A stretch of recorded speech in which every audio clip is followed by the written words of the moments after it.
Good Tuangalie one. magazeti. Magazetini, Daily Nation, Politics, the front page, Orengo defies Raila. Governor's remarks have rattled many leaders, with some even calling for his impeachment for what they're calling gross misconduct.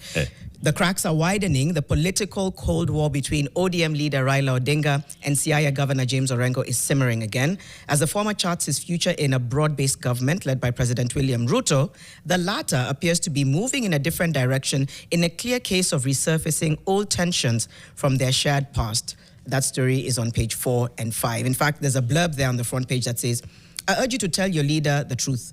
I don't sing praises. This country will go up to the dogs again if the kind of language I'm hearing here continues. Woof. Tough words there from James Orengo, pages 4 and 5.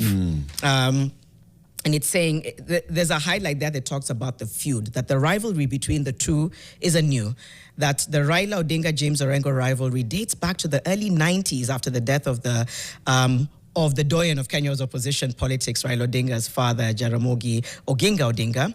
In January of 1994, Orengo supported Michael Kijana Wamalwa to succeed Jaramogi, while Mr. Odinga thought he was the best man for the job. There were ugly scenes during the 4K elections in Thika, in which Mr. Wamalwa declared himself the victor. Mr. Odinga left the outfit to form the National Development Party, whose ticket he contested the presidency in 1997. So imagine something that pursues for this long. I love to see it, honestly. Why? I love to see it because... Do you think it keeps politics honest or not necessarily? Yeah, there's that. And then there's a bit of who is James Agri Bob Orengo.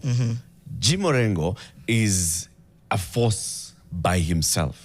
When you talk about the second liberation of this country, Jim Orengo's name must feature there, right? You know, everything that he's done. But in the last 2 decades, Orengo has had to come down and make himself, what is it? Smaller? Yeah. Quieter? To Raila Odinga.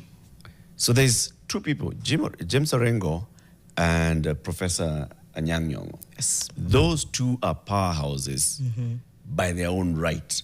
But they've had to bring themselves down, to go up. And this is Orengo. Now, finally, Orengo is back. This is the Orengo who, even in 2002, decided that you guys are forming what?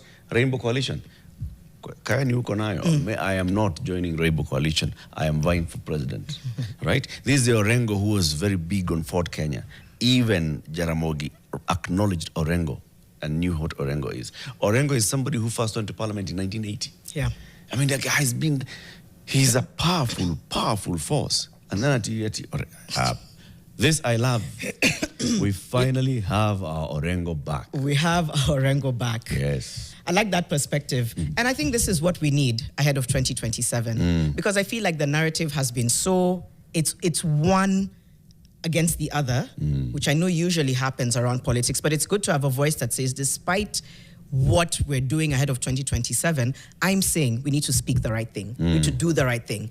And we need to be sure and be careful that whatever we're saying doesn't send this country to the dogs. Yeah. So that's quite refreshing. There were some people who now came out to speak, and in fact, some of them were addressing a press conference in Nairobi yesterday. One of them is, they're called the Ramogi Caucus.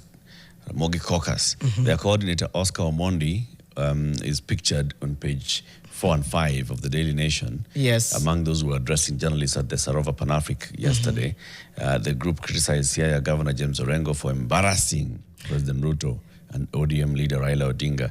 And there are those who are saying, so Omondi himself here is quoted as saying, if Governor Orengo does not apologize, we'll have no option but to push for his impeachment for gross misconduct. The community has been fighting for far too long, and we are now more interested in economic freedom, which can only be achieved by working with the government. Our community has lost a lot and shed blood, including of children. We cannot go back to these battles that Governor Orengo is championing for.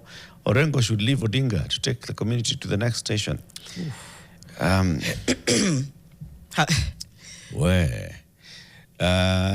Homa Bay, the chairperson of ODM, Governor Gladys Wanga, said Nyanza was not created to belong to the opposition. We are in government and fully behind our leader, Raila Odinga. That's the kind of politics we are playing. The book of Ecclesiastics in the Bible says there's a time and a season for everything.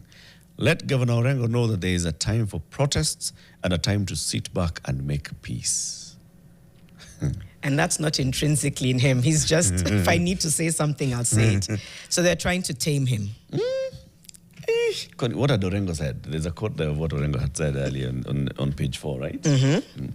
So he said here, while cautioning against praise singing, the governor demanded that leaders be accountable and be ready to lay everything to the bear whenever the constitution is violated. Weaponizing the criminal justice system should stop.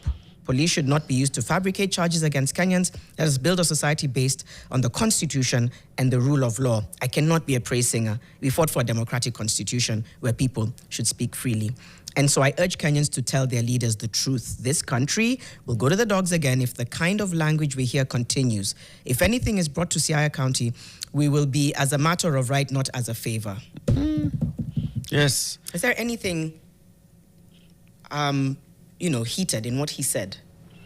I don't see it. I'm trying to see it. Or Like Nini Mbaya. He just didn't stand up to sing praise, and that's why he's saying he cannot be a praise singer. He just didn't stand up to say, Mtukufurahis, thank you for coming. You're here with Baba, and now we support you, we're behind you. He's like, if I get any... during the funeral of Raila's security officer, this is why he was speaking.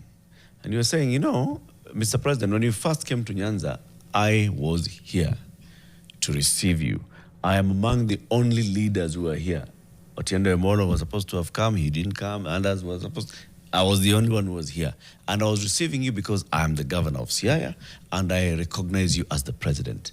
Not because I was joining your government. No. Even now, anything that we get here, we are getting it rightfully as the county government of Siaya.